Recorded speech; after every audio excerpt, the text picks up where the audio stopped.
Morfologia das angiospermas. Tecidos vegetais. Os tecidos vegetais podem ser divididos em tecidos de formação ou tecidos adultos. Maristemas. À medida que se especializam, as células do embrião da planta perdem gradativamente a capacidade de se dividir.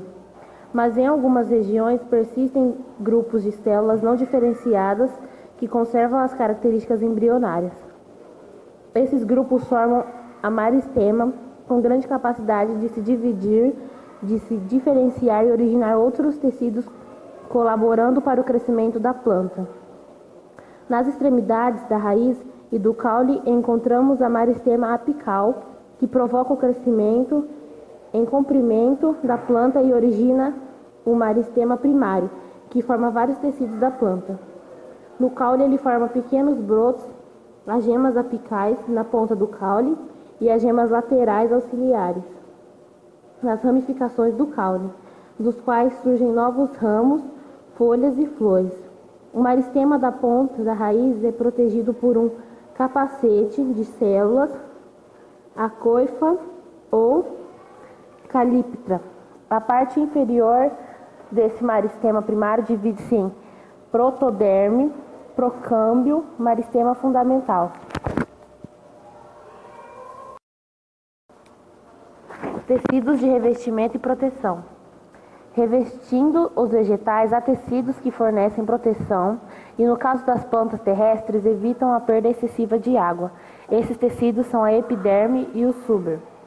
Originada da protoderme, a epiderme reveste as folhas e as partes jovens do caule e da raiz das plantas lenhosas e de todo o corpo das herbáceas.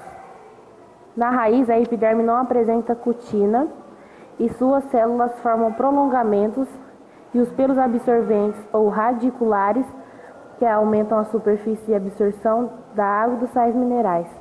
Em alguns vegetais, as células da epiderme emitem projeções, os pelos ou tricomas, que podem ter funções variadas.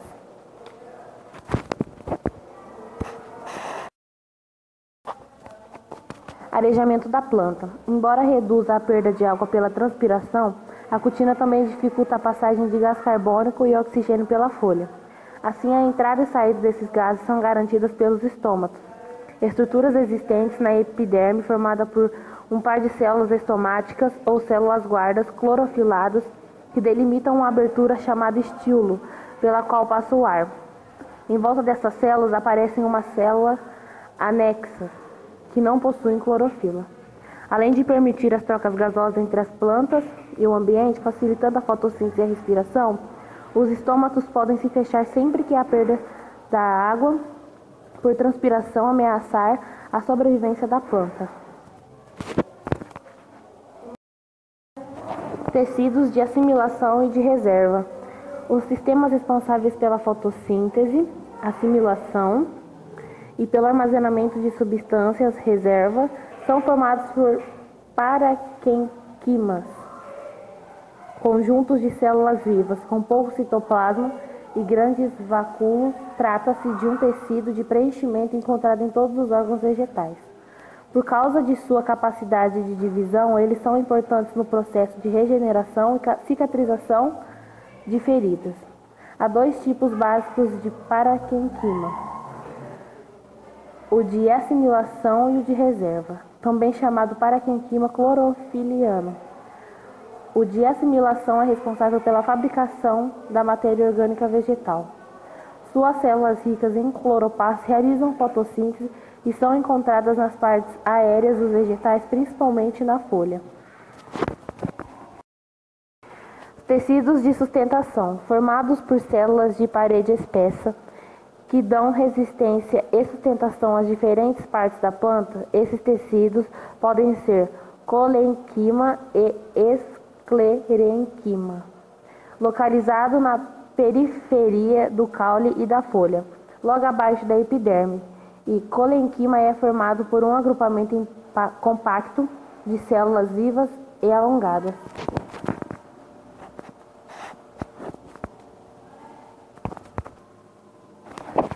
O esclerenquima é formado por células mortas com paredes espessas constituídas de celulose de uma substância rígida e impermeável.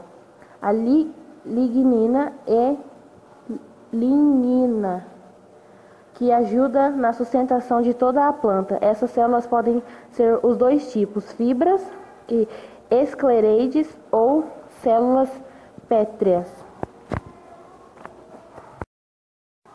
Tecidos condutores de seiva. Nas algas e nos musgos, as substâncias absorvidas do ambiente, água e sais minerais, são distribuídas de célula para célula por meio de difusão e da osmose. As plantas chamadas vasculares ou traqueófitas, maiores e mais complexas, com grande número de células, utilizam um sistema de transporte mais especializado, os vasos condutores de seiva, um tecido constituído por células cilíndricas ligadas entre si que formam os tubos ao longo do vegetal. A presença desses vasos é uma adaptação à vida terrestre, pois ajuda o vegetal a repor rapidamente a água perdida pela transpiração. Existem dois tipos de vasos condutores de seiva, os lenhosos e os liberianos. Os vasos lenhosos transportam seiva bruta ou mineral da raiz para as folhas, ou seja, transportam a matéria-prima para a fotossíntese. São formados por células que, quando adultas e especializadas, morrem, permanecendo delas apenas a parede celular com reforço de celulose e lignina. Esta não se deposita em toda a parede celulósica. Em plantas jovens, há vasos com depósitos em forma de anel ou hélice, que lhes dão maior elasticidade para acompanhar o intenso crescimento da planta. No vegetal adulto, os vasos costumam ter mais lignina. Há dois tipos de vasos lenhosos, as traqueides e os elementos de vasos.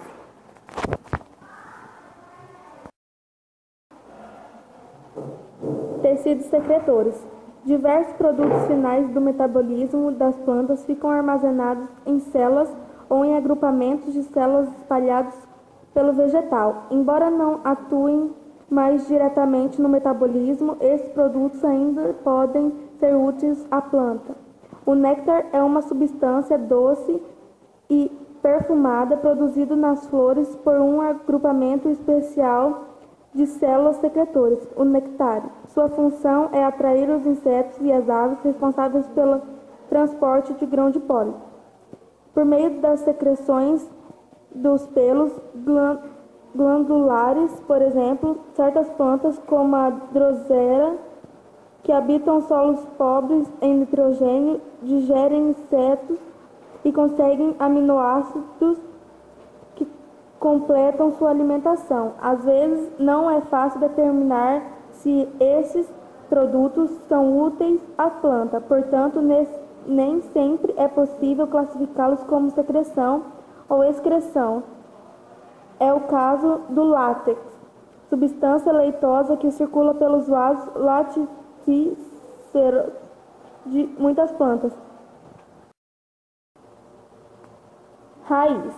Em geral, a raiz é um órgão subterrâneo sem clorofila e especializado na fixação da planta e na absorção de água e sais minerais. Morfologia externa.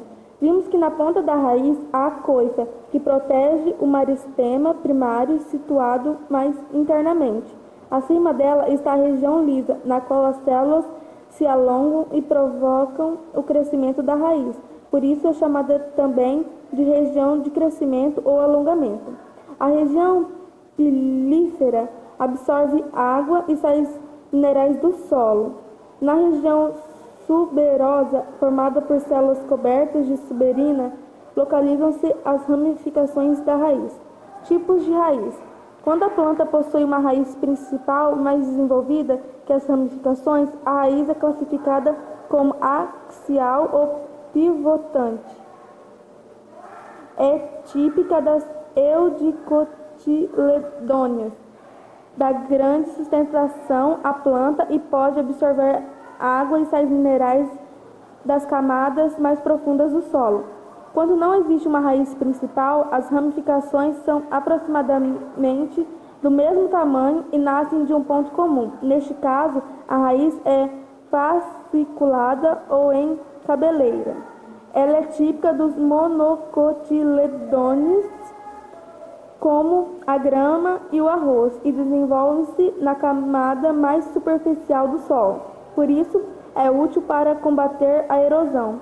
Muitas plantas, como o milho, desenvolvem a raiz a partir do caule ou até da folha, como a begônia. Essas raízes são chamadas de adventícias. As raízes podem desempenhar outras funções, havendo uma série de adaptações e situações específicas, como a sustentação, reserva de alimento, respiração, absorção da umidade do ar e absorção da seiva de outras plantas.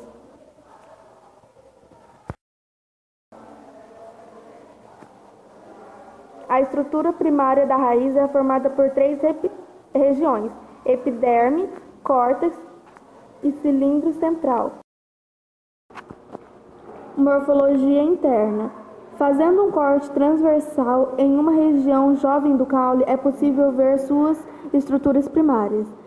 Nas monocotiledôneas e em eudicotiledôneas herbáceas, não há distinção entre o córtex e cilindro central. Os feixes condutores de seiva são mitos e estão espalhados pela parênquima fundamental. O líber está voltado para o exterior e o lenho para o interior. Agora folha?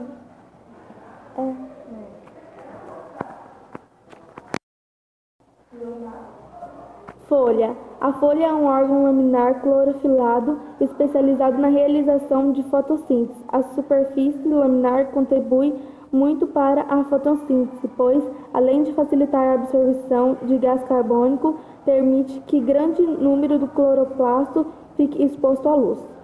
Morfologia externa e tipos de folha. A folha apresenta apenas estrutura primária derivada do primórdio foliar.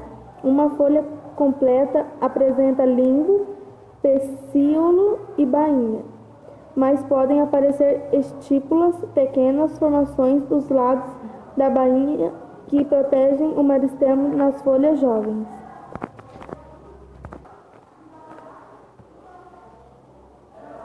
Em relação aos aspectos das nervuras, há 2 tipos principais: folhas paralelinérvias, com nervuras paralelas características das monocotiledôneas, e folhas penínvervias, com uma nervura mediana da qual saem ramificações características das eudicotiledôneas. As folhas podem ainda ser classificadas em simples e compostas. Estas podem ser imparipennadas, folíolos pares com folíolo terminal, paripennadas, folíolos pares e 2 folíolos terminais, digitadas, fíolo irradiando-se da extremidade do pecíolo. Quanto às modificações, podem ser citados o espinho, as brácteas, gavinhas foliares e os catofilos. O caule. O caule sustenta as folhas, colocando-as em condições de melhor iluminação e permitindo a realização de fotossíntese. Por ele passam vasos que levam a seiva inorgânica das raízes para as folhas e em seiva orgânica das folhas para o resto da planta. Morfologia externa. O caule também apresenta crescimento apical, produzido pelo ponto vegetativo ou gema terminal. Nesse meristema primário aparecem os primórdios foliares, diversas protuberâncias laterais que originam as folhas. Nas axilas das folhas estão as gemas laterais ou axilares, primórdios dos ramos laterais do caule. A região da gema caracteriza o nó do caule. A região entre 2 nós é o entrenó. Tipos de caule. Os caules podem ser airos, subterrâneos e aquáticos. Morfologia interna. Fazendo um corte transversal em um limbo, é possível observar a epiderme superior com muita cutina, o parênquima palissádico, tecido clorofiliano de células empalícida. O parênquima lucunoso, tecido clorofiliano menos rico em cloroplastos, de células irregulares com espaço intercelulares. A epiderme inferior com menos cutinas e cheia de estômatos. Fruto. Depois da polinização, o grão de pólen germina dentro do carpelo e forma seu tubo polínico. Após a fecundação, o óvulo origina a semente e o ovário se hipertrofia, surgindo o fruto. Às vezes o ovário se desenvolve sem ser fecundado. A planta reproduz assexuadamente, pois não tem semente, como na banana. Esses frutos sem semente são chamados partecárpicos. Partemo, virgem, carpo, igual a fruto. Em geral, o fruto possui pericarpo e semente. O pericarpo é composto por epicarpo, mesocarpo e endocarpo. Tipos de fruto. Os frutos podem ser classificados em carnosos, secos, baga, drupla, deiscendentes, indeiscendentes.